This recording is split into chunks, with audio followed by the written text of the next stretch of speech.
I said earlier that stars were very far. The celestial sphere was very large, and left for later an investigation of, what do you mean by very large? How far are the stars? Well, in one sense it's later now, because we're about to understand what we can say, or what it was that Aristotle knew about the distances to stars, or how large we need to make the celestial sphere.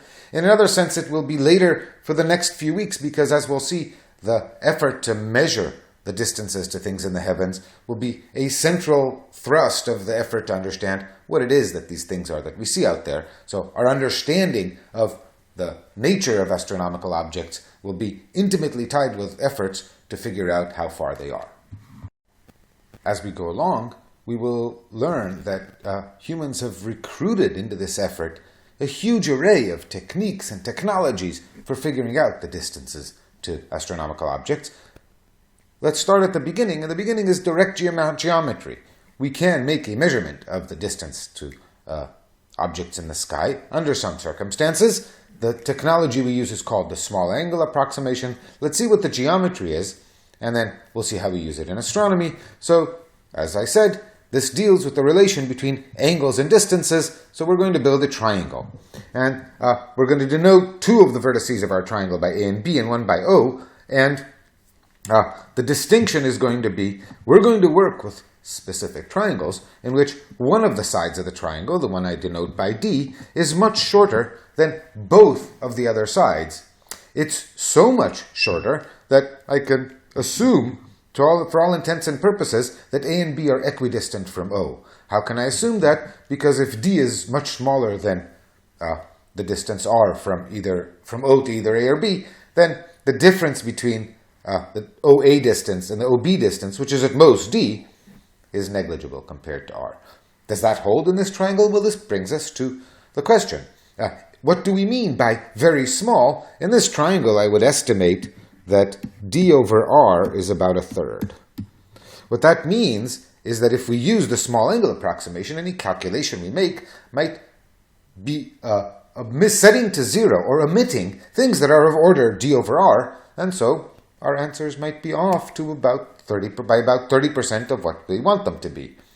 If you want the small angle approximation to be more precise, perhaps you wish to work in a triangle like this one, in which D over R is of the order of a tenth, and the small angle approximation might be good to about 10% accuracy. In many of our triangles, D over R will be a millionth, and the small angle approximation will be even better. So let's erase all my scribbles and see what the small angle approximation allows us to actually compute. So, let's introduce the eponymous small angle. The angle that is small when D is much smaller than R is, of course, the angle at the vertex O. I will call that angle alpha.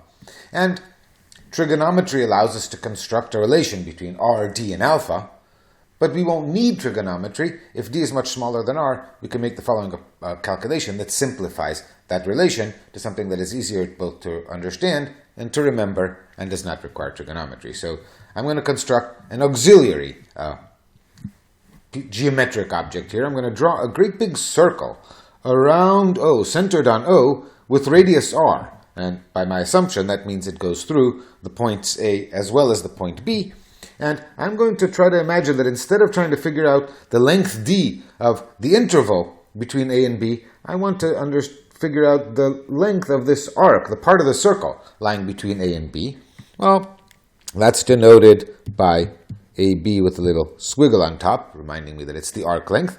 If you imagine that the circle is a pie and the green line is the crust, and you want to know how much crust you get when you take this slice of pie, along with this slice of pie comes a fraction, alpha out of 360 degrees of the pie, and you get the corresponding fraction of the crust. The length of the entire crust is the circumference of the circle, which is 2 pi r. And we combine this into this fancy, well-written relation. This, of course, holds without any approximation. It's an exact relation whether you're getting a small slice of pie or a large slice. What is true when you get a small slice is that if the slice is sufficiently small, if the angle alpha is a small angle, if D is much smaller than R, then the difference between the arc length that we computed and the actual straight line distance between A and B is very small. So in the small angle approximation, d, which is the straight line distance between A and B, is approximately the same as this arc length that we've computed. This is what the small angle approximation buys us. Now, again, what does that explicitly mean? What it means is that this is true to within errors of the order of d over r. So in our case, I would say that the difference between the arc length and the straight line length is no more than a third of either of those two lengths. This is the small angle approximation, so let's bring that in. The small angle approximation allows me to approximate the distance d by the arc length that we computed AB, and computing the math here, dividing 360 degrees by 2 pi, I can write that in this fancy formula. This is the small angle approximation. Draw a box around it and remember it. It tells us that d, the distance between A and B, is related to r by and to the angle that they subtend, we say, at O by this relation. Now, in astronomy, we will build such triangles in several ways. So what realization of this did I have in mind? Well, when I was talking about the celestial sphere, I actually had the following idea in mind. I had in mind that O, in fact, was some distant star, some point along the celestial sphere. A and B, on the other hand, were two different points from which we can view the celestial sphere. Where do we get to view the celestial sphere from? Say, Athens and Rhodes. 2 points on Earth. And so the distance in the context that I was thinking about, d, was of the order of the size of the Earth. At most, the radius of the Earth, which we will denote this way, is about 6,400 kilometers. And r is, r is the distance to a star, and in our approximation, it's the radius of the celestial sphere. So, is the radius of the celestial sphere much larger than the radius of Earth? That's the question we're asking in this case, and the answer is yes. How do we know? Well, because we can measure the angle alpha, the angle made by the line from one point A on Earth to a star and a different point on Earth to the same star. If those angles are different, what that means is we actually obtain a different view of the sky from the point A and B from two different points on Earth. We call this angle in that context the parallax angle. We are now measuring the distance to stars in the same way that we estimate distances to things by observing them through our two eyes and comparing the two images. And what Aristotle is well aware, is that the sky looks almost exactly, and to within the precision of his measurement, exactly the same as viewed from different points on Earth. This parallax angle between 2 points on Earth and a star has in fact not been measured. It's very, very small. So that tells us that indeed the celestial sphere is so large that we can assume to any precision that we can measure this angle alpha to be 0. Stars are indeed very much farther from Earth than is the size of Earth. And now this is what I meant by saying the celestial sphere is very large. Saying that it is very large is a meaningless statement. To say that some physical quantity is large is meaningless until you say large compared to what? The radius of the celestial sphere is much larger than the Earth's radius. We've settled the question of the size of the celestial sphere, but the small angle approximation will go with us. So as I promised, we are in no way done with estimating the distances to stars, but our first attempt to measure the distance is, if you want, a failure. We measure that the distance is so large that we can't actually measure it. So it's larger than any distance we can compute. We may as well assume it to be very, very large. That's what we've done. Now, the angles that we measure in the context of astronomy are often going to be very small, and measuring them in degrees will be inconvenient, so we often will have recourse to smaller measures of angle. We will actually follow the ancient Babylonians and subdivide a degree to 60 into 60 arc minutes, and each arc minute into 60 arc seconds. And so a angle of 1 degree will correspond to an angle of 3600 arc seconds. And since we typically measure very small angles, arc seconds will be a convenient unit in which to measure angles.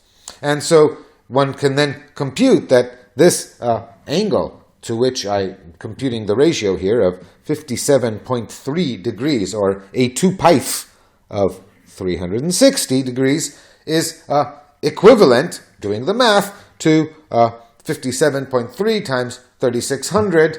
You find that the following is another equivalent way of writing the small angle approximation. The ratio between the short and long side of the triangle is given by the small angle divided by this angle. Notice that 206,265 arc seconds is just another way to write 57.3 degrees. This is the form in which we'll often use the small angle approximation, and this brings us to the last point I wanted to make, and I've sort of been hinting at it as we went along. We are going to be doing physical science. We're going to be discussing physical properties of the universe, like the distance to a star or the size of a galaxy, and we are going to be trying to mathematically and precisely describe these, and as Lord Kelvin taught us, to do that we need to assign them numbers. But what does that mean? So assign a number to, say, some important physical quantity such as my length. Well, depends who you ask. Some people will tell you that my length is about 167, and other people will tell you that my length is about 5.5, so who's right? Well, they're both, of course, right. The point is that assigning a number to the length of me is an irrelevant statement. What the number really tells you is how much longer I am, or how much shorter I am, than something else. The person who said I'm 167 is my length meant that I was 167 times longer than some standard they call a centimeter, and so on. We use units to detect what it is, what is the standard length, mass, whatever it is, to which I'm going to compare.